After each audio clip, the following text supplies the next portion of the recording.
जितना आप जमीन से ऊपर जाइएगा आपको मैग्नेटिक फील्ड वीक होती चली जाएगी। राइट।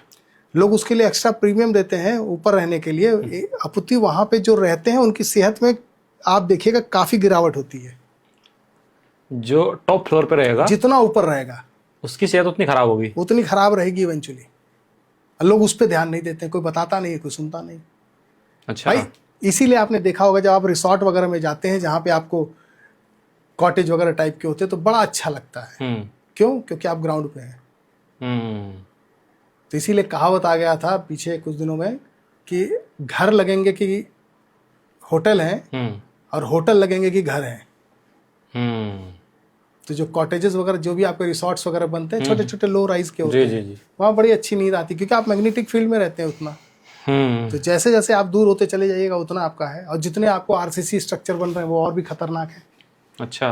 तो और क्या, लोहे पे लोहे पे लग रहा है, वो सारा ऑब्जॉर्व कर ले रहा है आपका जो मैग्नेट है, आप तक कम ही पहुंच रहा है। इसीलिए जब आप स्पेस से नीचे आते हैं तो कई हफ्तों तक आप खड़े नहीं होते हैं, कोई आपको सपोर्ट लेके क्रिपल होता है। इसीलिए होता है।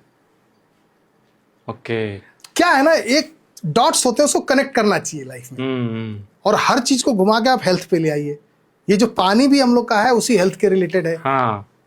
तो आप मान के चलिए, देखिए सारी पढ़ाई अपनी जगह है बट सेहत से कोई समझौता नहीं हो सकता है। ये क्वांटम हीलिंग एनर्जी है, हर बीमारी को ठीक करती है सबको। देखिए मैं वही कह रहा हूँ, सबका अपना अपना रोल है। जैसे घर में अगर आपकी वाइफ है तो उनका अलग रोल है, मदर है तो उनका अलग रोल है, फादर है तो अलग रोल है। तो एक जीवन में कई प्रकार के रोल्स होते हैं।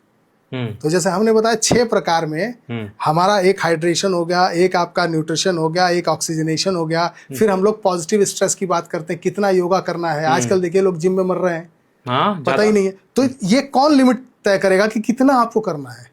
फिर उसके बाद हीलिंग फील्ड्स होता है जिसमें हम क्वांटम एनर्जी हीलिंग की बात कर रहे हैं, और भी सारे जो हमारे जो लेटेस्ट गैजेट्स हैं उसकी बात कर रहे हैं। फिर उसके बाद माइंडसेट एंड डिवाइन, जिसको हम कहते हैं कि आपकी सोच पहले बदलो। कुछ भी करने से पहले मन में मानो तो कि मुझे 100 साल के ऊपर रहना है, पहले पर्पस तो ढूंढो।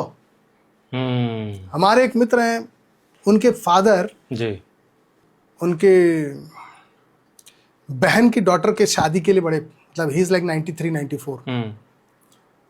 अब की बच्चे जब उसकी शादी करा के फिर मैं निकलूंगा, उनका एक ऑब्जेक्टिव था। अच्छा।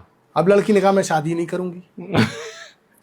अब उनका ऑब्जेक्टिव डिफीट हो गया, तब से तबीयत खराब है। नहीं तो पहले एकदम एक्टिव रहते थे कि मुझे लड़के को देखना है, मैं फाइनल करूंगा 94 साल की उम्र में। अच्छा। जब लड़की ने मना कर दिया कि नाना मुझे नहीं, शादी नहीं करना है मुझे, तो उनका विजन खत्म हो गया। अब उनका ऑब्जेक्टिव खत्म हो गया। तो पहले ऑब्जेक्टिव तो तय करो कि मुझे अगर 108 चलना है या 111 चलना है, 120 चलना है, क्यों चलना है, मैं क्या योगदान दे सकता हूँ इस कम्युनिटी को, इस सोसाइटी को। कोई पर्पस तो लाइफ में हो। अगर खाली खा के खाली अपना दिनचर्या ही करना है तो उससे बढ़िया निकल लो जल्दी यार, कोई दूसरे को जगह दो।